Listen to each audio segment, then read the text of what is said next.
In 2007, director Ben Affleck and star Casey Affleck gave the world a tense drama that asked the question, what does it mean to save a child?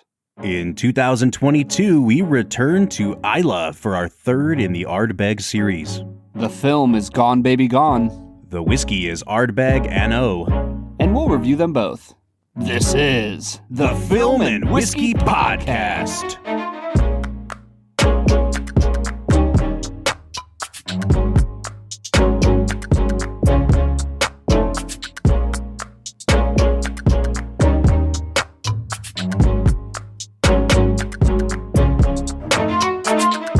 Welcome to the Film and Whiskey Podcast, where each week we review a classic movie and a glass of whiskey.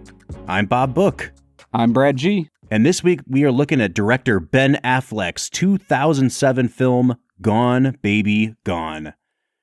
Brad, this is one of my picks on our Season 5 list. I know that you have never seen this movie, but boy, oh boy, it's freaking fantastic. It's just so good. And I feel like this movie really got buried in the mix of 2007 movies. This was such a good year for movies. We've done quite a few from 2007 on this podcast before. We've done There Will Be Blood. We've done No Country for Old Men. Yeah. It really got buried behind some of those films, even like a Michael Clayton. You know, it didn't quite crack that top 5 of the year. And I think it's really the shame. And I think it's really a shame that it didn't. Michael Clayton? Yeah, Michael Clayton. George Clooney. I've literally never heard of that in my life.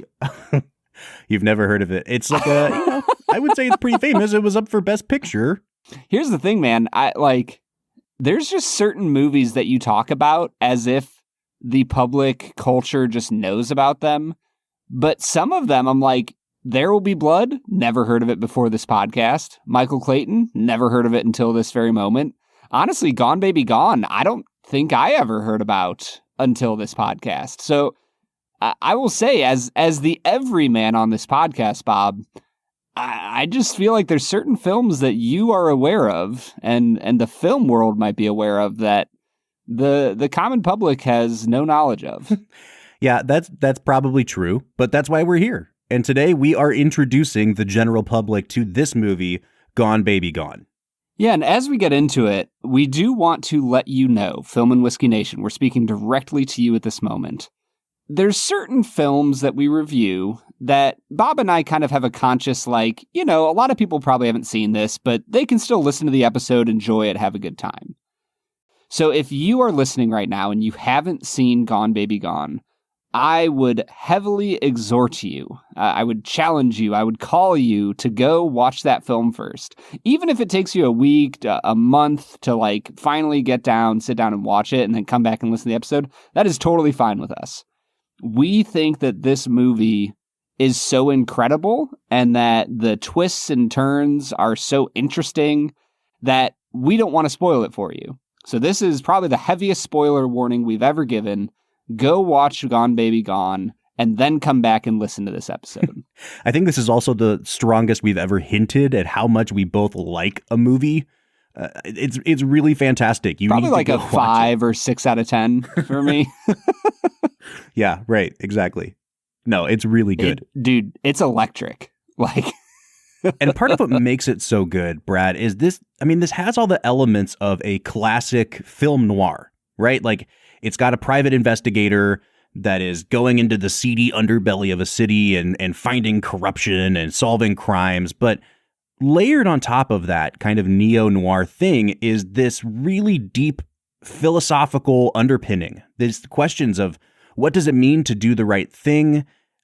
What are the shades of gray at play here? And I think the moral aspect of this movie is what really pushes it over the top beyond just being kind of like a seedy crime tale. Yeah, really, this is genuinely an incredible film. And what makes it so good, I think on a very simple level, is that in the midst of some pretty great cinematography and sound editing and the technical aspects of this movie are really well done, solid 8 to 9 out of 10 across the board. They layer on top of that some phenomenal acting performances and these, like you said, these philosophical questions about how do we live in a dark and broken world? And whenever a movie can force you to confront those types of questions, I'm in, dude. I'm totally sold. All right, it is time to move into Brad Explains. This is the part of the podcast where Brad breaks down the plot of the film that he has just seen, often for the first time. This was Brad's first time watching Gone, Baby Gone.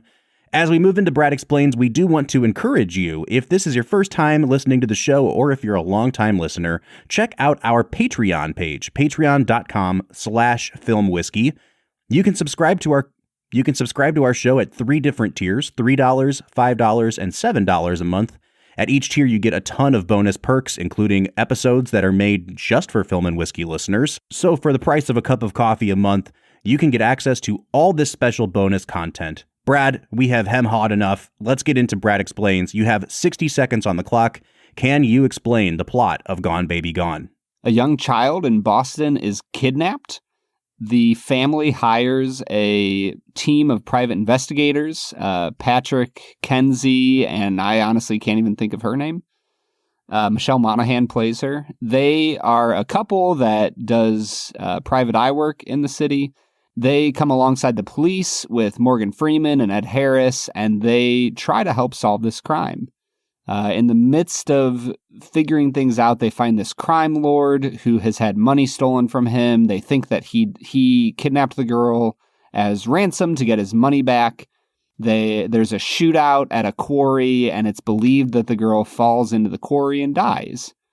The second half of the film is dedicated to seeing the private eyes try to come to terms with this, come to grips with it. In following the lead on another pedophile, they realize that this little girl has not been killed, and there's wild twists and turns. Time. I think that's... You did pretty good, man. Nicely done. Yeah. All right, Brad, this is my movie, but you sound as excited, if not more excited about it than I do. So I want to let you pick where we go from here. Where would you like to start? Do you want to dive right in on the performances, or should we start somewhere else? What do you think? I think that the first thing that really stood out to me is that this feels like one of the best directed crime dramas I've ever seen. And I think you would agree with me on that, would you not? Absolutely. And I think it's well directed and it's really well edited. Ben Affleck and his editor do this thing where, like, in each scene, it kind of kicks off each scene with almost like a documentary style, like they do a little montage of real life in each part of the city that they're going to visit. And so you'll have some shots of just like extras of real life people on the streets of Boston. And it really gives you this kind of lived in, authentic feel to the whole thing. Yeah, I think that for me, what really stood out in this film was the way he weaved the lifeblood of Boston as a city in with all of the various characters and how they interact with one another.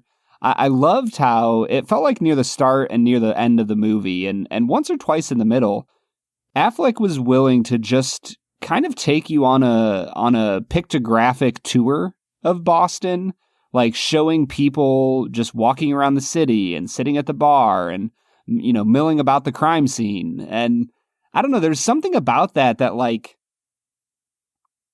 I think that a good crime drama, from what I've seen, like embodies the geography of an area.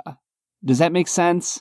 And like when you think about The Wire, like you literally can't not think about Baltimore and the setting that it's in and the issues that Baltimore is facing as a city. I think that good crime dramas do that, and he does that by giving you these panoramic montages of the people of Boston. You know, Ben Affleck famously from Boston. What? I know. Who would have known? Is Mark Wahlberg also from Boston? No, I think he's actually from Albuquerque. Oh, yeah, obviously. He's got a little bit of a Tallahassee vibe. Yeah, man, there's just something about Boston as one of these great American cities for a crime story. There's so much history there. There's so much culture there, but it's a very specific kind of culture. And I think having a director who knows the area that he's working in really suits this movie well, right? Like we talk all the time about directors are at their best when they're filming what they know. There's a reason that the most famous Scorsese movies have to do with the Italian mob, right? That's not to say that Scorsese's a mobster, but like he understands the life of Italian Americans. And I think, for Affleck to really lean into the Boston of it all is what makes this movie work so well. He understands what it's like on the ground level in that city. Yeah, and I will say, as somebody who I have lived in Boston two separate times in my life, actually, it rang incredibly true to me. And like one small way that it did was, I don't know if a non-Boston area person would recognize this, but when they go to find the gentleman who is a pedophile and the two people that he's living with, they go to the city of Lynn. And I actually lived in Lynn for a season and did some ministry there. And there's actually, Bob, this is wild. There's like a little song that locals will sing about Lynn. And it's Lynn, Lynn, the city of sin. You don't come out the way you went in. Oh my gosh. But like any of our Boston listeners, you can shout out if you've heard that before. But that is like what I was told when I was living in the city of Lynn. And so, that was just a little piece where I'm like, oh yeah, obviously, some people who do a lot of crack and other unhealthy things would live in Lynn. Like that hit home for me. Yeah. And again, like I was saying, Boston is just such a great setting for stories like this. It's one of those cities that primarily on the East Coast, it's like Boston, Philly's a great city, New York a little bit, and like DC. They're just great settings for movies where there's like something bubbling under the surface, right? Great at being corrupt. Yeah, exactly. And I think part of it too with Boston is that it is such a strongly Catholic city. It's such a strongly Irish city that there's just something about when you have a story that is about a cover up or, corruption. I think about this movie. I think about Mystic River. Even you could stretch this to a movie like Spotlight, which is based on a true story about the journalist at the Boston Globe who uncovered the Catholic priest scandal. Like, there's something about the culture of that city that really plays into this well. Yeah, I think that the best way to explain it is if you go back and listen to our baseball, like top baseball movie episode, it was a bonus episode about a month ago.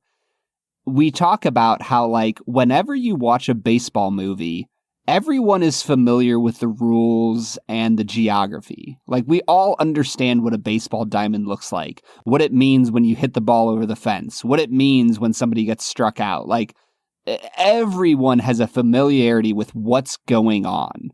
And it feels like with the plethora of Boston movies that have come out, anytime you hear a Boston accent, you realize a movie is set in Boston, we all go, oh, I'm familiar with the rules at play here. I'm familiar with the personalities, with what's going to be displayed. And it sets you up in such a way that the director doesn't have to have a montage explaining, what Boston is like. We just know what it's like. Yeah, and I think that there's a scene that really demonstrates this.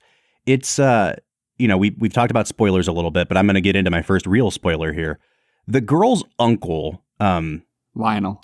Yeah, Lionel. You find out that he is kind of in on the whole thing, that he has arranged for this girl to be kidnapped for a weekend and kind of taken away from her mom to teach her a lesson. And then everything goes awry. And Lionel is kind of spiraling at the end of the movie. He's trying to figure out how to get away with this. And he calls up a corrupt cop who helped him pull off this whole thing. And he's talking to the cop and talking about how he's going to spill the beans and he doesn't know what he's going to do. And the cop says, where I'm from, you take your secrets to your grave. And, the ironic thing is that cop is like from Louisiana. He's not even a Boston guy, but he fits right in, right? They're going to this bar called Murphy's Law to go meet and talk about all this stuff. And there's everything about that scene is so Irish. It's just so like, we take our secrets with us to our grave. We push everything down. We never talk about our problems. It just works so well. Also, I love that they go to the bar Murphy's Law and everything that could go wrong there ends up going wrong. It's like, do you get it? Do you get it? All right, Brad, let's start talking about the performances a little bit. I want to talk about Casey Affleck. He's obviously, he's won an Oscar. He's a well-regarded actor. He, too, is prone to movies about the Boston area, right? Like the movie he won his Oscar for was Manchester by the Sea. Do you want to know something? Do you want to know something fun about Manchester by the Sea? Fun. I have been to the city, Manchester by the Sea. Wow. Hey, good for you, man. If you'd ever seen that movie, you would know that there's nothing fun about Manchester by the Sea. It's like saying, hey, you want to hear something fun I learned about Schindler's List? It's a real downer. Well, A, I've never seen movie. Manchester by the Sea. And B, I've been there. That's pretty awesome. You got it. Okay, so Casey Affleck is obviously the subject of some controversy now. I know a lot of people are still out on Casey Affleck. But Brad, if we're just looking at the performance that he gives in this movie, he's pretty phenomenal. Like, he really kills it in this movie. And he's the kind of actor where nothing about him screams movie star. Like, he's never going to be a megawatt movie star. But he is able to star in a movie and really carry the movie emotionally. Do you know what I mean? Yeah, I think that when you look at Casey, I don't want to be like crude or mean to his career, but nepotism. It's a beautiful thing. It's helpful. But the second thing I'll say is that he just weirdly has this vibe of like a character actor, but he also can carry a movie on his own. And I think the big thing about character actors is you would assume that like, oh, they play the same role. They're not somebody who would ever be the leading man or leading woman in a movie. And yet, Casey Affleck is in this weird place where I feel like he plays a similar person in most of his roles. And yet when I see him as the lead in a movie, I'm like, yeah, I'm in. He has some daggone great acting chops, especially in this film. Yeah, and I think that if you look at the other movie that he made this year, The Assassination of Jesse James, I know you're out on that movie, Brad. I know you don't like that movie, but you really see the differences, the subtle differences in the way that he plays characters like this, right? Like, he's not a very large man, and he kind of leans into the the weaseliness of that role of Robert Ford. What was the other movie, Bob? Brad, why do you... I didn't recognize the title that you said.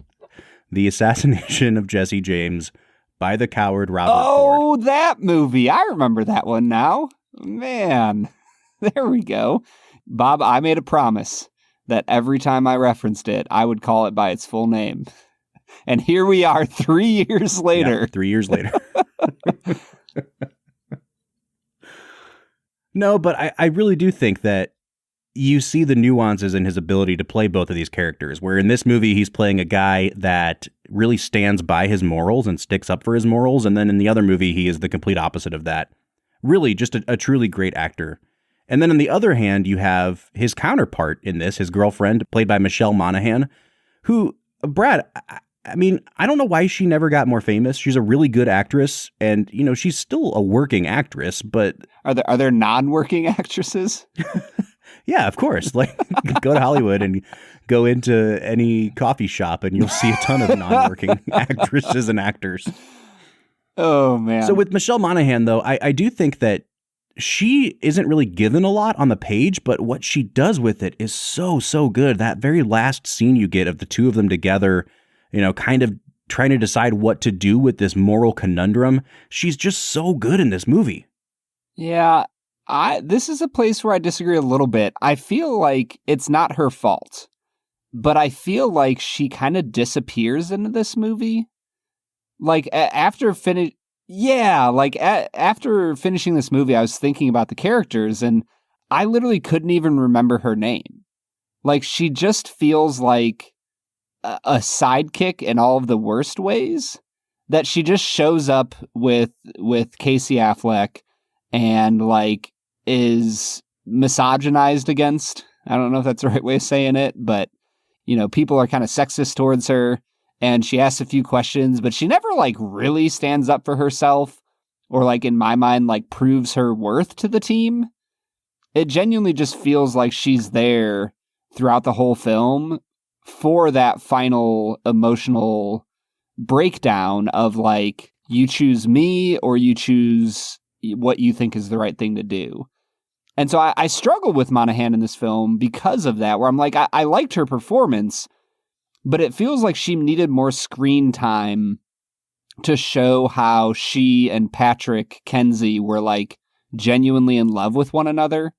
I guess I just felt like she and Casey Affleck didn't really have any chemistry at all. Yeah, again, though, that last scene, and Ben Affleck frames it so beautifully when they're trying to decide what to do with this girl who they've now found healthy and alive and living a happy life out in the country. Do we give her back to her mom, or do we kind of help cover up this thing?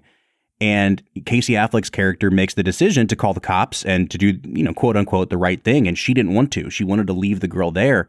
And the way that it's framed is it's a reverse shot of them just kind of staring at each other wordlessly. And in the background, out of focus, you see the police cars kind of ride in. It's just so well done. And her emotion in that scene, it's pitch perfect, man. It's incredible.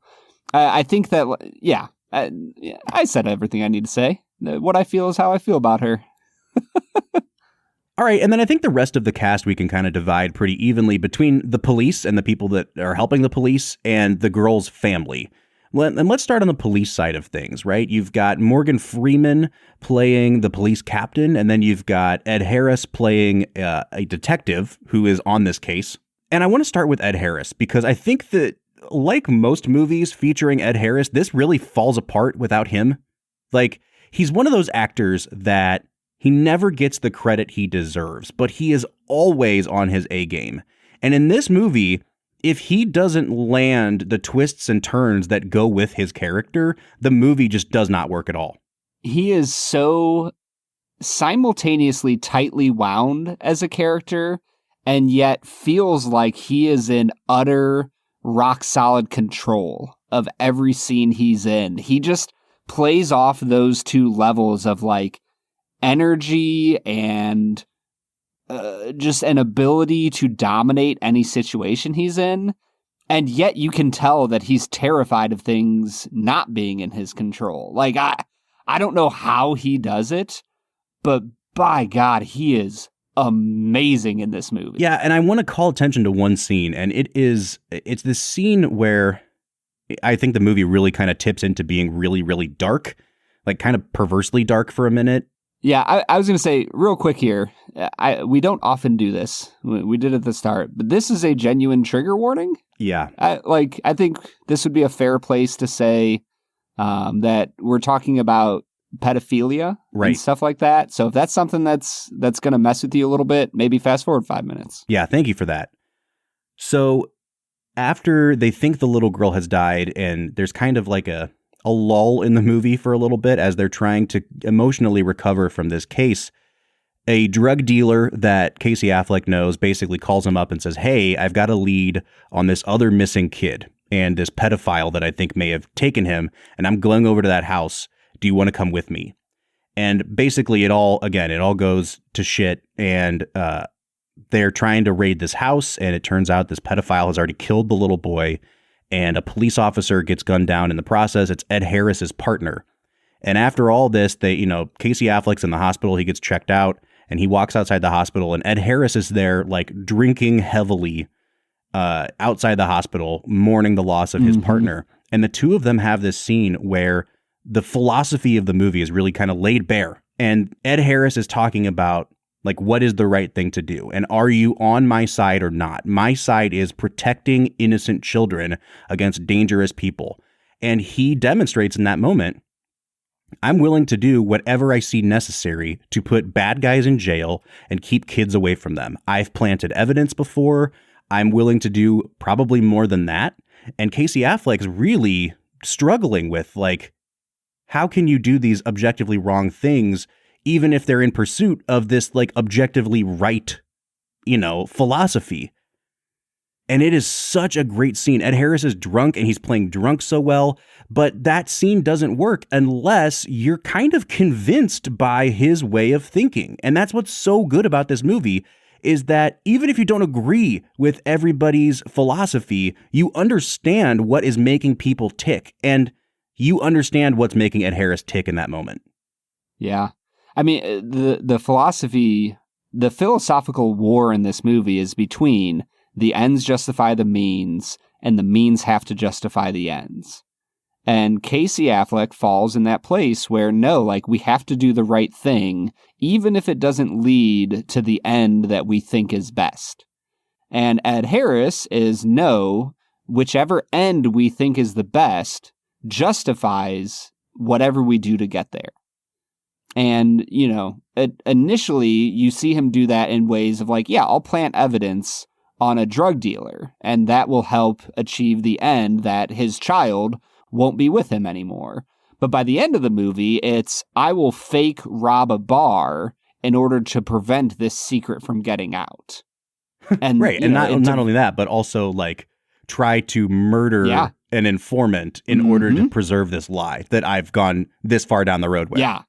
Just absolutely wild. And so you see how the movie portrays it, that his philosophy leads him to a place where he is doing genuinely immoral things. But does it justify the means? All right, real quick, I want to talk about Morgan Freeman, because he's in this movie for like 10 minutes tops, and he plays such a crucial role in this movie. And again, we're going to talk about the very end of the movie. You find out that it is actually Morgan Freeman who has been harboring this girl for so long. And his character has this backstory where his own daughter was murdered. And so you feel sympathy for him and you understand his motivations, right? Like, he's raising this little girl in a healthy, loving home, even though he stole her from her real home. And there is just this moment, Brad, at the end of the movie when the cop cars ride in to arrest Morgan Freeman, and they put him in the back of that cop car, and he has this look on his face, and it's not even a look of like, I'm resigned to my fate or I regret what I've done. He's still watching this little girl be kind of ripped away from the arms of his wife, and the look of just angst and grief and care for this little girl and what's going to happen for her. It's a movie where people are doing wrong things and you still understand that their motivations are kind of in the right place. I think that his performance and the believability of his performance hinges on the fact that you don't associate him with Ed Harris, because Ed Harris is the proponent of the philosophy that the ends justify the means, right? And the ends are genuinely good ends. Healthy children being cared for by healthy people, right? Like he says it multiple times, like, I love children. And so, but what they do so brilliantly is that because Morgan Freeman is so rarely in the movie, and they use a small like plot point in the middle of the film to set Ed Harris against Morgan Freeman, right? They say that they got a transcript of the call, and, you know, Morgan Freeman is pissed that his detective set up an unauthorized thing and dragged him into this. And, I'm going to begrudgingly go along with it because there's nothing else we can do now.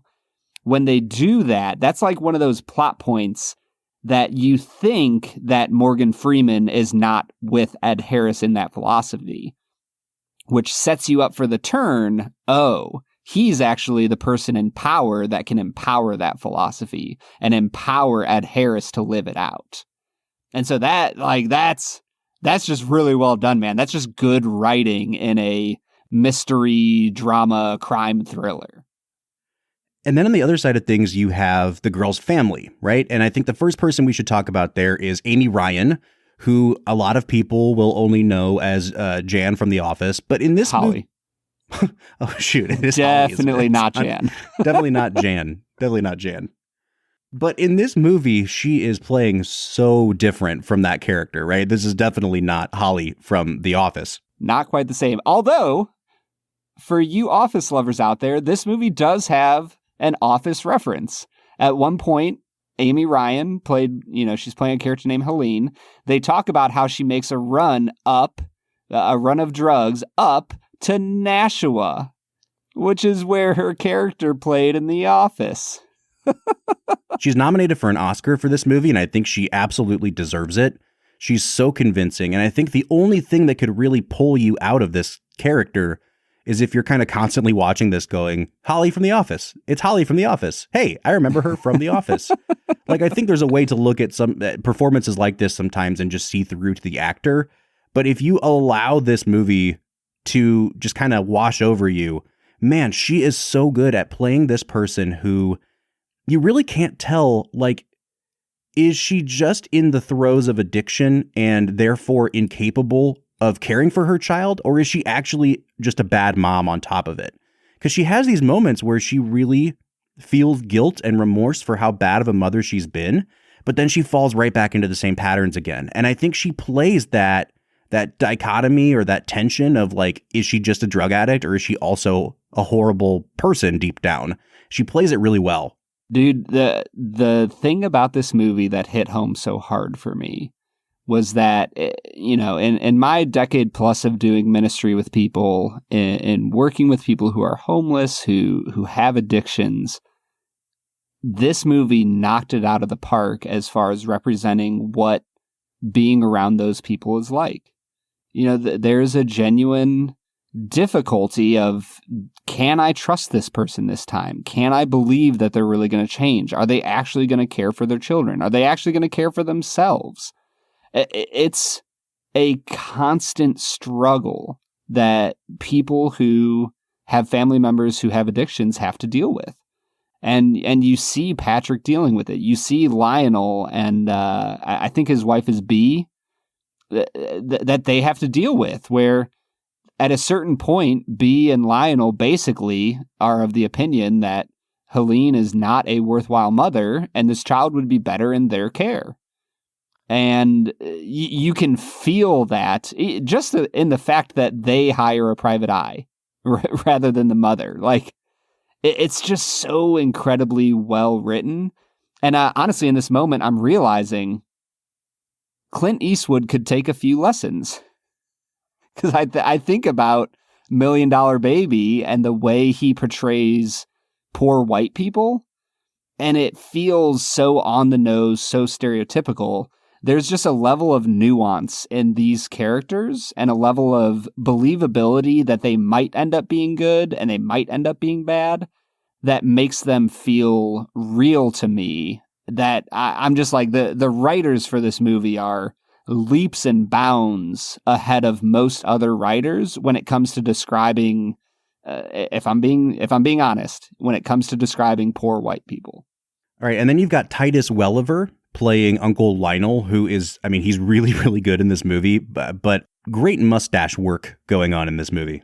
Like a truly great mustache. His mustache is even better. But I actually want to talk about Amy Madigan as Aunt B, because she's really not in the movie very much. But for me, she stole every scene she was in. Like, you felt her grief. I thought she really anchored that kind of family unit. Really unsung performer and performance. And I thought she was spectacular. Yeah, it genuinely feels like, I can't remember her name, but the performance in Network that won an Oscar for Best Supporting Actress, and she was on screen for 6 minutes of a 2-hour movie. Like, this reminded me of that. Fun fact, Amy Madigan married to Ed Harris. There you go. And also in Field of Dreams, which you referenced baseball movies earlier. So we've come full circle, man. Dude, we are like way over time for normal. I think you can tell that we love a movie when it's like 47 minutes in before we get to the whiskey. Well, Brad, I think it's time for us to try this Ardbeg NO. What do you say? I mean, you just said 2 letters. I don't know. Let's get to it, Bob. Film and Whiskey Nation, are you getting bored with your cocktail game? A little tired of the same old whiskey sour? Then you need to be checking out our friends at Route 23. Route 23 is a women-owned business that specializes in all-natural simple syrups that will absolutely transform your mixed drink experience. Their roster of flavors is absolutely impeccable. We're talking blueberry mint, cherry almond, cucumber habanero, grapefruit basil, maple cinnamon, pear rosemary, vanilla ginger, and their two newest additions, Cranberry Apple Spice and Yuzu Citru. If that list of names doesn't get your brain percolating on some new recipe ideas for mixed drinks, then I don't know what will.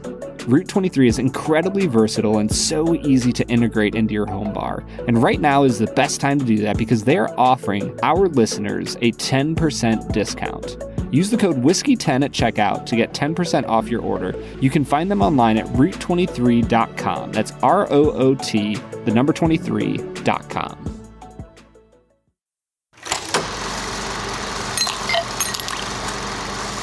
All right, so today we are checking out Ardbeg An-O. That's how it's pronounced, Brad. An-O, A-N space O-A, An-O. And the O is like a hill or a mountain range that kind of surrounds the Ardbeg distillery on Islay. So this is a reference to that mighty hunk of earth that protects their distillery.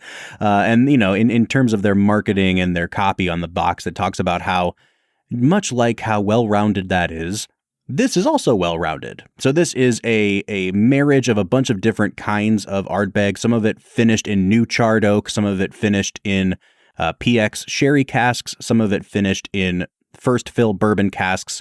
They blend it all together. They've produced An-O with it. This is like a relatively newer expression from them. It clocks in at, what are we coming in at, Brad? We are looking at a 93.2. Don't you forget that 0.2%.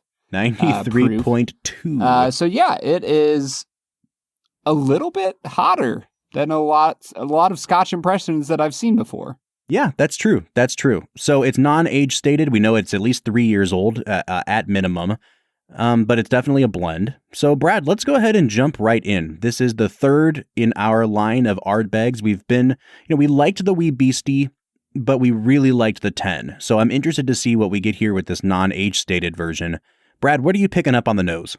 You know, I think that the thing I've learned about peated scotches is you just have to be willing to sit with the nose for a lot longer, because the peat will always come across pretty strong on first glance, second glance, third, and maybe even fourth.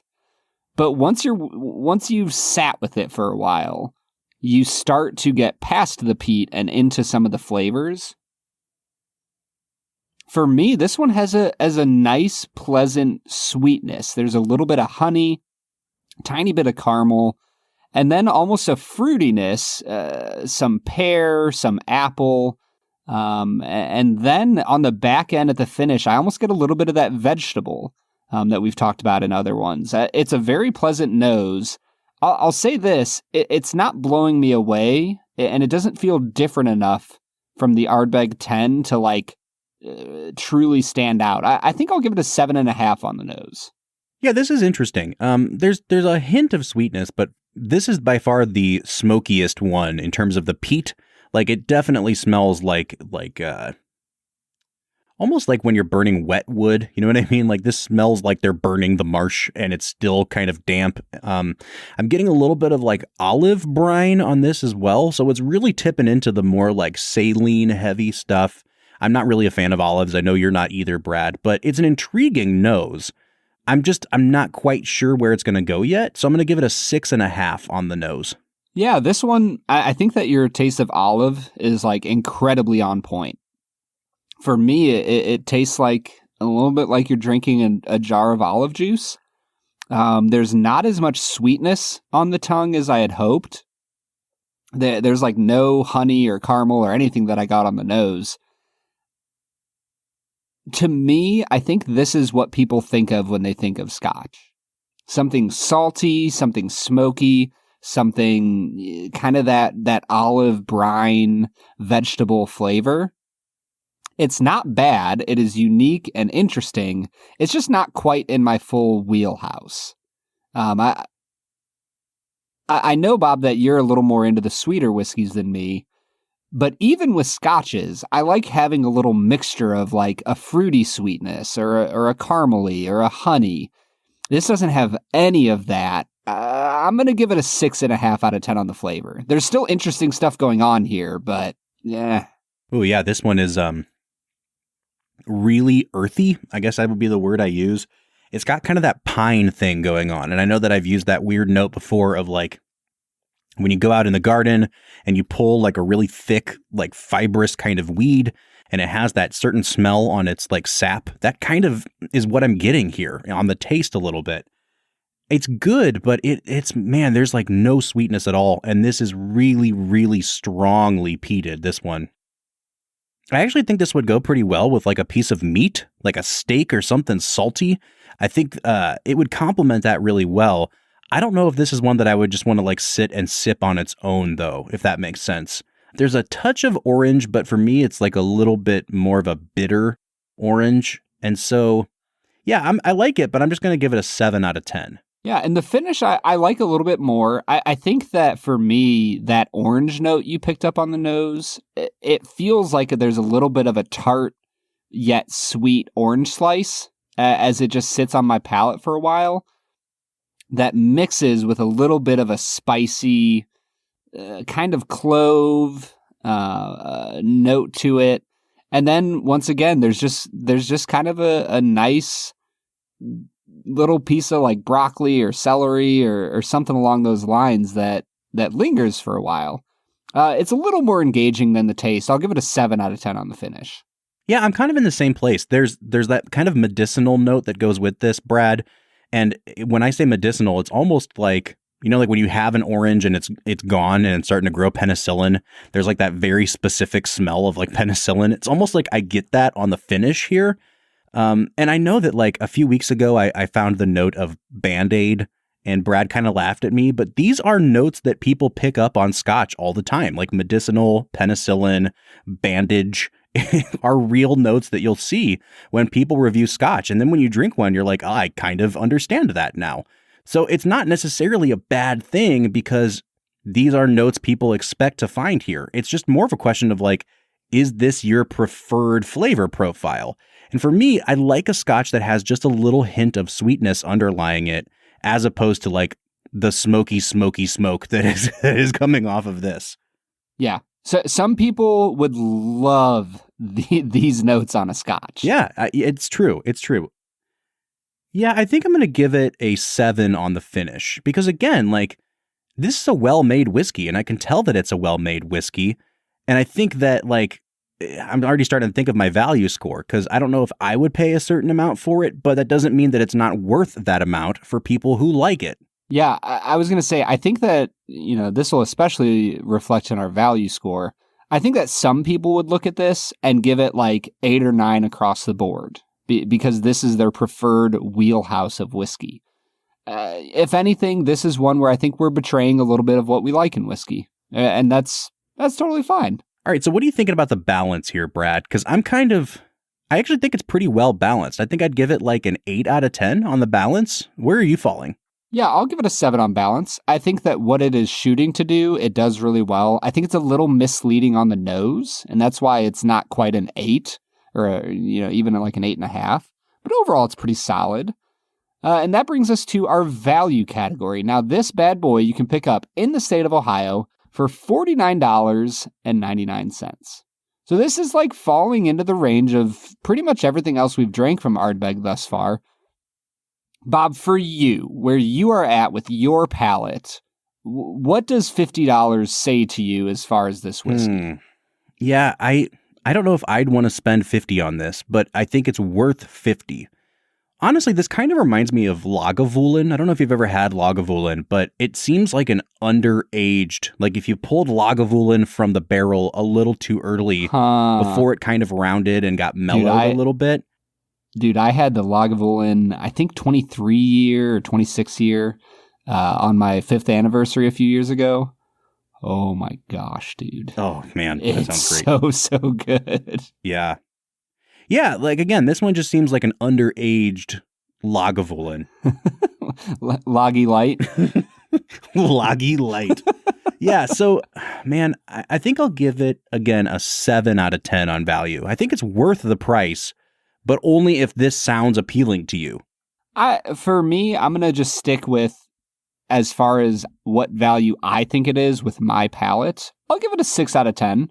I think that there's a few other scotches in this $50 range that I would just very clearly recommend over it, that it makes it hard for me to give this a high score on value. But like I said, if this is in your wheelhouse, it's probably like a 9 or a 10 on value. So if you're listening to this and you're like, oh, I could drink scotch all day, give me the heaviest peat you can, I want all those medicinal vegetable notes, then this is probably a 10 out of 10 value for you, because $50 is a great value for a well-crafted whiskey. So, and with all that being said, my total is coming out to a 34 out of 50. Bob, where are you at? Yeah, I'm at a 35.5. So that is bringing us to a 69.5 out of 100, or a 34.75 out of 50. Brad, it's like right under that 35 range where we start to recommend things. And I actually do think I would recommend at least trying this one. I don't know if I would say like run out and buy a bottle, especially if you're not like really into peated scotch. But I think it's worth trying.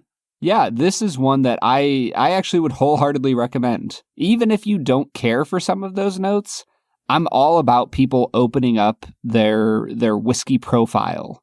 That to delve into new horizons is a good thing, even if you come away not enjoying it. So, maybe don't go buy a bottle flat out, but I would 100% recommend going out and finding a dram of the Ardbeg Anno as soon as you can. All right, Brad, what do you say we get back into talking about Gone, Baby, Gone? Let's get to it. All right, that was Ardbeg Anno. We are getting back into talking about a movie that we both really love, Gone, Baby, Gone. But Brad, it is time for our newest segment, 2 Facts and a Falsehood. I gotta say, man, you have been doing a really good job on the 2 Facts and a Falsehood the last couple of weeks. I've been really up and down on these. Yeah, you're definitely on hot and cold streaks thus far. Yeah, I can't. Did I get last week's correct? No, you did not. Okay, so I think my record is like 4-2-1. I don't remember. We'll have to go back and look at my actual record, but I'm not doing as well as I would like to be doing. But let's see if I can improve that today, Brad. Well, this week's 2 Facts and a Falsehood. Fact number 1, Amy Ryan was not allowed on set on the first day of shooting because her costume and accent were so convincing that they believed she was just like a fan outside, just, trying to sneak her way in. Fact number 2, this is the only film directed by Ben Affleck that he does not also appear in. Okay. Fact number 3, Matt Damon, famous friend of Ben Affleck's, was heavily considered for the role of Patrick Kenzie. All right, I think number 2 is true. I think number 2 is true. So I'm going to rule that one out. So is it 1 or 3? Man, the good thing about what you do with these is you make them so, like, they're all so realistic that they could be true. I think that Casey Affleck's character is referred to as like a baby face so much throughout this movie that I don't think they just did that because he was in it. I think it's probably part of the character. And I think Matt Damon was probably a little too old at this point to play that character. So I'm going to say number 3 is the falsehood. Number 3 is the falsehood, Robert. Yeah, there it is. Dude, you're killing it, man. Back on top again, baby. I always feel bad when I get it correct and I don't like prolong it a little bit. I feel like we get better content when it's really a stumper. So I'm sorry to cut you short on your rhythm here, man. Hey, no worries, man. I'm all about it. I rejoice in your success, Bob. Honestly, Brad, I don't have too much more to say about this movie. I'd really like to hear maybe some of your final thoughts, but what really still sticks out for me with this movie is how much it leaves you questioning, were the right decisions made? And that final shot of them watching TV together is just, it's such a good ending moment. I don't know, I'd love for you to go in on the ending a little bit more, or maybe any other thoughts you have before we move into final scores. Yeah, I think that the beautiful thing about this movie is that it feels like everything you want out of a crime drama. Like there's relationships that matter. As you were talking earlier about the philosophies of the movie, I think that what works so well, and this is like a more technical writing standpoint, is that a good story usually has a ton of characters, whether good or bad, that are like firmly planted in their convictions. Mm-hmm. And then you watch the main character who isn't firmly planted in their convictions bounce off these different ideas and philosophies and make decisions about who they're going to be. And I think that this movie does that. Like, you have Patrick Kenzie, who is trying to figure out, how should I live in this dark, seedy world? And what decisions should I make on behalf of someone who is innocent and who doesn't really understand the world in a way that they can make decisions for themselves? I think that this movie just represents that dilemma beautifully. You know, and I think that it leaves you at the end of the film. You know, Casey Affleck is sitting on the couch, and we just had an interview where Helene has said, you know, my advice for other parents is to never let your children out of your arms. And then she's leaving her children out of her arms in the same way that she did earlier in the film by saying, oh, you know, who's going to watch your child? Dottie, but she doesn't know yet. She'll know in 5 minutes. Like, you get this picture that she is doing the same thing. She hasn't changed. Casey Affleck offers to watch, you know, the child. And I think one of my favorite touches of the film is that he asks her, like, oh, is this, I think the doll's name is Madeline or Maribel or something like that. And the daughter corrects him and says, no, it's Annabelle. Mm-hmm. And like the whole movie, her own mother has been calling the doll, you know, Maribel. And you realize, like, this mother is so terrible, she doesn't even know the name of her daughter's favorite doll. And so you get this final shot where Casey Affleck is sitting there on the couch. He's lost his girlfriend. I don't think he's lost his job necessarily, but at the very least, he's lost his appetite for the work, it feels like. Like, he's lost everything, but he did the right thing. And was it worth it? And I don't know, man. It's just so well crafted. It is really well crafted. And honestly, I kept thinking throughout this movie, I hate to sound like such an old man, but like, they don't make them like this anymore. But they really don't make them like this anymore. If this movie came out today, it would go straight to Netflix and it would be filmed on digital. And I think one of the things that really struck me watching this movie right from the beginning was, oh, this is shot on film. And it's grainy, but it has that really filmic, cinematic look to it. And I think that really serves the movie well. I hate when a movie looks like it was shot on an iPhone. And Affleck really knows what he's doing here, him and his cinematographer. The lighting is great. The film stock feels appropriate. And then on top of that, I thought that this movie had a really beautiful score. Like, the music to this movie was really, really good. And it kind of sounded, I think this only makes sense if you've seen a ton of movies, but like, it sounded kind of like a score from 2007. But at the same time, I really liked that. I liked that it had this kind of aching cinematic quality to it, because you would go from like the really down and dirty, almost documentary feel of some scenes, and then you would go into like a very Hollywood feeling scene. And I don't know, it worked really well for me, and the score tied it together well. Yeah, I mean, if I can comment on that really quickly, just put very simply, this movie had a budget of $19 million, and it looks like total, it grossed around $35 to $40 million, you know, domestic and international. And so when I look at that, I'm like, it's just so rare for you know, the first part, the first part of the equation is, it seems so rare for a studio to greenlight a project like this that costs, you know, in today's dollars, it probably would have cost like $30 million and would have made around $50 to $60 million. It just feels like the studio doesn't greenlight movies like this anymore. But B, the second half of the equation, it doesn't feel like a movie like this would make double what it was budgeted for anymore. Like, I feel like this movie could come out next weekend, right? And it would gross 20 million, 30 million. And on a budget of, let's just say 30 million, that is considered a huge failure. And honestly, it makes sense to me why a studio wouldn't greenlight it. Like, if it's not going to make money, why are we going to make this film? I don't blame the studios for thinking that way sometimes. So I don't know, man. You could blame the audiences, you can blame the studios. I'm not really interested in blaming anybody. I just think it's sad that a movie like this just doesn't often get made anymore. Sometimes they do, but they don't often get made anymore. All right, man, I think I'm ready to give my final score here, Brad. I don't have too much more to say other than I think that this is like a perfect movie. Like, I turned it on again. I was really wondering if I would be in the same place because it's been years and years since I've watched it. And it works.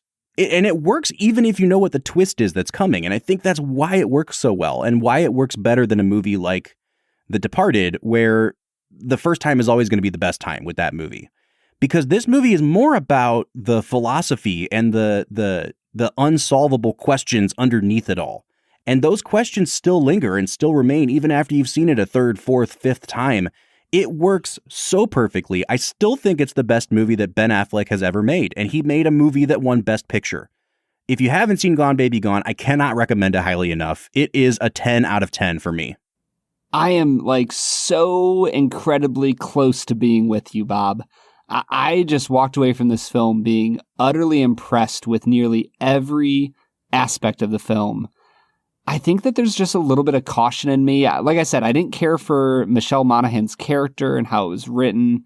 There's a few other aspects of the movie that, like you said, felt a little slow, a little redundant, felt like they took a little bit too long to move around on. So I think I'm going to give it a 9.5 out of 10, but it is the closest 9.5 that could be a 10 out of 10 I think I've ever given.